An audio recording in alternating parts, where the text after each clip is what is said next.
Hi எல்லாரும் எப்படி இருக்கீங்க? இன்னைக்கு ஒரு சின்ன இன்சிடென்ட் நடந்துச்சு. அத எல்லார்கிட்டயும் ஷேர் பண்ணிக்கணும்னு விருப்பப்படுறேன்.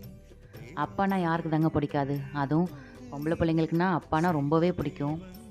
இன்னைக்கு நான் இன்விஜிலேஷன் டியூட்டிக்காக வேற ஸ்கூலுக்கு போயிருக்கும்போது, டெய்லியுமே அந்த வாட்ச்மேன் அண்ணன் என்ன பண்ணுவாருன்னா, நான் போனோனே விஷ் பண்ணுவாரு. நானும் விஷ் பண்ணிட்டு எப்போதும் போல ஸ்கூலுக்கு போயிடுவேன். இன்னைக்கு நான் திரும்பி வரப்ப என்ன பண்ணாரு, "நான் இந்த நோட் ஃபுல்லா கவிதை எழுதியிருக்கேம்மா. பாருங்க" அப்படின்னு சொல்லி சொன்னாரு. சரி குடுங்க, நானும் பார்க்குறேன். அப்படின்னு சொல்லிட்டு வாங்கி பார்த்தேன். இந்த கவிதை எதுக்காக என் கண்ல பட்டுச்சு? ஏன் பட்டுச்சு? என்ன விஷயத்த சொல்ல வருது? அப்பா வந்து "நான் உன் கூட தாம்மா இருக்கேன்" அப்படின்னு சொல்றதுக்கு வந்தாங்களா? அப்படின்றது கூட எனக்கு தெரியல. அந்த கவிதைய பாருங்க. "அப்பா எனும் ஆலமர நிழல் என் மீது பட்டது முதல், துன்பம் எனும் சூரியன் என்னை சுட்டதே இல்லை." எவ்வளோ ஒரு ஆழமான கருத்தோட அவர் எழுதியிருக்காருன்றத பாருங்க.